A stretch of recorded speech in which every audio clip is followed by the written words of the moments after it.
নন fisher লাভবার্ডের কলোনিতে cute দুইটা লাভবার্ডের বাচ্চা ঘুরে বেড়াচ্ছে।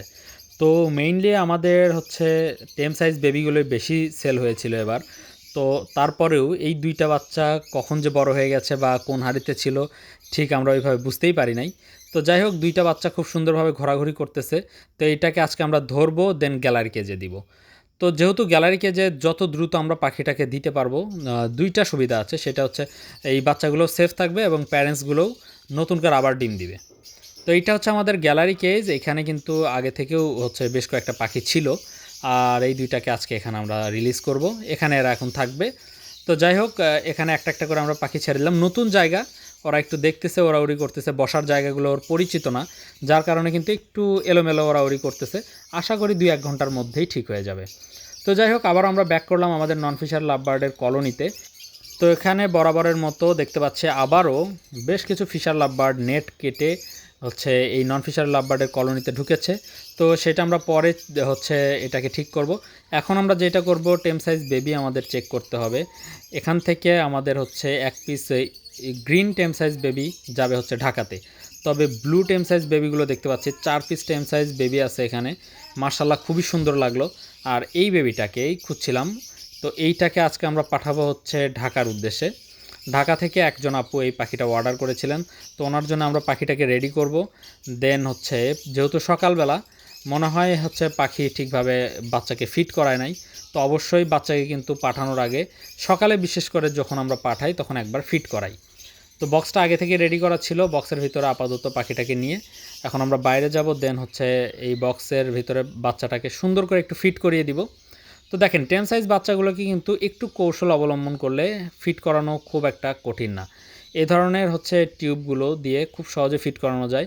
এই বাচ্চাটাকেও কিন্তু আমরা খুব সহজেই হচ্ছে হ্যান্ড ফিট করাইতে পারছি। দেখতে পারলেন খুব ইজিলি কিন্তু বাচ্চাটা খেয়ে নিল। তো যাই হোক, আমরা একে একটু খাইয়ে দিলাম যাতে জার্নি টাইমটাতে হচ্ছে অনেকক্ষণ না খেয়ে না থাকে। তো সব মিলিয়ে বক্সটাকে রেডি করে এখন আমাদের ঢুকতে হবে ইয়েলো ফিশারের কলোনিতে। আর এটা হচ্ছে আমাদের ইয়েলো ফিশারের কলোনি। এখান থেকে বেশ কিছু সেলফিড ইয়েলো ফিশার লাভবার্ড আমরা আজকে পাঠাবো সাপাহারের উদ্দেশ্যে। তো এখানে বাচ্চাগুলো আমরা কিভাবে চিনবো? সেলফিড বেবিগুলো দেখতে পাচ্ছেন কিছু কিছু পাখির গায়ে ডানার উপরে আমরা লাল রং দিয়ে একটু দাগ দিয়ে রেখেছি। যেহেতু কলোনিতে বাচ্চাগুলোকে ধরা কঠিন হয়ে যায়, যার ফলে যদি একটু মার্ক করা থাকে তাহলে খুব সহজ হয় বেবিগুলো কালেক্ট করার সময়। তার কারণটা এখনই আপনারা বুঝতে পারবেন। যখন আমরা পাখি ধরতে থাকি তখন কিন্তু পাখি এলোমেলোভাবে ওড়াউড়ি করে। তো যাই হোক, আমরা হচ্ছে এখান থেকে সেলফিড বেবি ধরবো। তার আগে যেটা চেক করতে হবে, কয়েকটা হাঁড়ি আমরা চেক করব। কারণ এখান থেকে আগামীকালকে আমাদের বরিশালে ঝালকাঠির উদ্দেশ্যে হচ্ছে এক পিস টেম সাইজ লাভবার্ড যাবে। তো সেটাকে আমরা চেক করব এবং দেখব কোনটাতে বেবি কী অবস্থায় আছে, কোন বেবিটা পাঠানো যায়। সেটা একটু আগে থেকে যদি আমরা চেক করে রাখি, দেন ব্যাপারটা আমাদের জন্য ইজি হবে। যেহেতু সকাল সকাল পাঠাতে হবে, সকালবেলা আমরা এইভাবে খোঁজার সময় পাবো না। তো যারা ফিশার লাভবার্ড পছন্দ করেন বা ফিশার লাভবার্ড অনেকে লালন পালন করেন, তারা তো খুব ভালো করেই জানেন যে কী পরিমাণ নেস্টিং এরা করে। একদম ভেতরে বাচ্চা লুকিয়ে আছে। তো যার ফলে আমরা একটু চেক করতেছিলাম যে বেবিগুলো কোনটা দেয়া যায়। তো এই বেবিগুলো বেশ বড় হয়ে গেছে, কিছুদিনের মধ্যে সেলফিড হয়ে যাবে। তো এই বাচ্চাটা তো দেয়া যাবে না। তো আশা করি হচ্ছে আমরা খুব সহজেই খুঁজে পাবো, কারণ প্রত্যেকটা হাঁড়ির উপরে আমরা আলাদা করে নোট করে রেখেছি কোন হাঁড়িতে কী অবস্থা। তারপরে একটু দেখতে হচ্ছে, কারণ নোট করা বেশ কিছুদিন আগের। তো এর মাঝখানে আমরা এখান থেকে বেশ কিছু টেম সাইজ বেবি সেলও করে দিয়েছি। তো যাই হোক, একটা একটা করে চেক করতেছি, আশা করি খুবই দ্রুত পেয়ে যাব। তো আমাদের সাথে কিন্তু আমাকে হেল্প করতেছে হচ্ছে মাসুদ। তো যাই হোক, একটা একটা করে হাঁড়ি আমরা দেখতেছি কি অবস্থা। সাদা রঙের একটা করে স্টিকার দিয়ে হাঁড়িগুলোর ওপরে খুব সুন্দর করে লেখা আছে। সেটাকে দেখলে আমরা খুব সহজে বুঝতে পারবো এখানে কোন সাইজের বেবি আছে। মার্শাল্লাহ, এখানে কিন্তু দুইটা একটু ইউনিক টাইপের বেবি দেখতে পাচ্ছি, একদম লাইট গ্রিন কালারের টেম সাইজ বেবি। তো যাই হোক, আমরা যেহেতু ইয়েলো ফিশারের টেম সাইজ বেবিটা খুঁজতেছি, তো যাই হোক খুব সহজে পেয়ে যাব এটা ভাবিনি। তো এই হাঁড়িতে উকি দেওয়া মাত্রই কিন্তু আমরা দেখতে পেলাম। তো এই হাঁড়ি থেকে আমরা এখন হচ্ছে বেবি দুটাকে চেক করব। দেন আমরা ডিসিশন নিব এখান থেকে পাঠানো যাবে কিনা। এই এজের বেবিগুলো কিন্তু টেমিংয়ের জন্য পারফেক্ট, বা এর থেকে একটু ছোট হলে আরও ভালো হয়।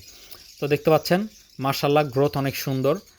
তো এই বেবি দুইটার মাঝখান থেকে কালকে আমরা একটা বেবি পাঠাবো ঝালকাঠির উদ্দেশ্যে। তো ভিউয়ার্স, তো ওভারঅল আমাদের টেম সাইজ বেবি চেক করা শেষ। আর হচ্ছে বেশি চেক করার প্রয়োজন নাই, যেহেতু আমরা খুঁজতেছিলাম যেটা সেটা পেয়ে গেছি। এখন আমরা চেষ্টা করব খুবই দ্রুত আমাদের পাখিগুলোকে এখান থেকে কালেক্ট করার, সেলফিড বেবি যেগুলো আছে। তো আপনাদেরকে প্রথমেই বলেছিলাম যে কেন আমরা ডানায় হচ্ছে এভাবে লাল রং দিয়ে মার্ক করি, কারণ এভাবে যখন পাখি এলোমেলোভাবে উড়াউড়ি করে তখন কিন্তু ধরা অনেক কঠিন হয়ে যায়। তো যার ফলে আমাদের হচ্ছে ডানায় যদি একটু মার্ক করা থাকে তাহলে ধরতে সুবিধা হয়। তো ভিউয়ার্স দেখতে পাচ্ছেন বেবিগুলো কিন্তু অনেক চঞ্চল, আর কলোনিতে যে বাচ্চাগুলো হয় অনেক চঞ্চল হয়, অনেক অ্যাক্টিভ হয়, যার ফলে এদেরকে ধরা কিন্তু অনেক কঠিন হয়ে থাকে। আর দেখতে পাচ্ছেন ডানার সেই লাল রঙটা। তো বেবিগুলো মার্শাল্লাহ অনেক হেলদি হয়েছে আলহামদুলিল্লাহ। তো যাই হোক, এখান থেকে আমরা একটা একটা করে বেবি কালেক্ট করতেছি। আর কলোনিতে যদি কঠিন কাজ বলে কোনোটা থেকে থাকে তাহলে সেটা হচ্ছে পাখির বেবি কালেক্ট করা। একসাথে কঠিন এবং একসাথে মজার কাজ বলা যায়। তো যাই হোক, বেবিগুলো কালেক্ট করার শেষে আমরা একটা ঝুড়িতে করে এটাকে হচ্ছে পাঠাবো হচ্ছে সাপাহারের উদ্দেশ্যে। তো ভিউয়ার্স দেখতে পাচ্ছেন বেবিগুলো আমাদের অলমোস্ট কালেক্ট করা শেষ। এই বেবিগুলোকে আজকে আমরা পাঠাবো সাপাহারের উদ্দেশ্যে। দেন একটা টেম সাইজ বেবি তো আছেই। তো সবগুলো পাখিকে নিয়ে একসাথে বের হব। তো পাখিটাকে রেডি করতেছি, আর উপরে নিচে তো অবশ্যই একটু পেপার দিতে হবে। সো আমরা ফার্স্টে যেটা করব, ঢাকাতে আমরা পাখিটা পাঠিয়ে দিব, দেন আমরা সাপাহারের পাখিগুলো পাঠানোর ব্যবস্থা করব। কি কি লাভবার তাহলে পাঠা দিয়ে আমি চলে গেলাম, আমার বগুড়া যাওয়া লাগবে। ঢাকার উদ্দেশ্যে পাখিগুলো পাঠানোর জন্য কাউন্টারে জমা করে এখন আমরা যাচ্ছি বগুড়া সদরের উদ্দেশ্যে, যাতে সাপাহারে পাখিগুলো আমরা ভালোভাবে পাঠাতে পারি। মামুন সাপাহার টাকা দেন। ওটাই টাকা দিয়ে দিবি, সমস্যা নেই। ফোন নাম্বার এটাই না?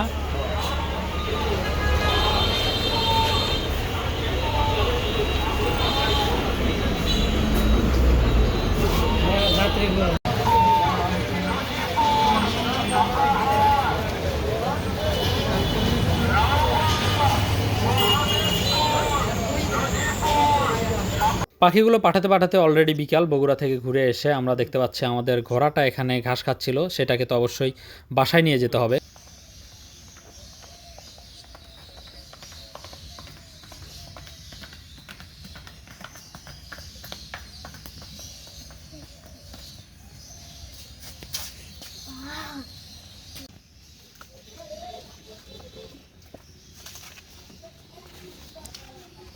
তো ভিউয়ার্স, আজকে আমাদের হচ্ছে এভিয়ারির মোটামুটি কাজ হচ্ছে শেষ। আর একে এখন হচ্ছে আমরা এখানে খাওয়া দাওয়ার ব্যবস্থা করেছি নতুন জায়গা।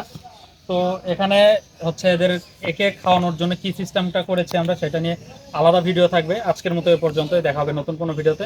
আসসালামু আলাইকুম।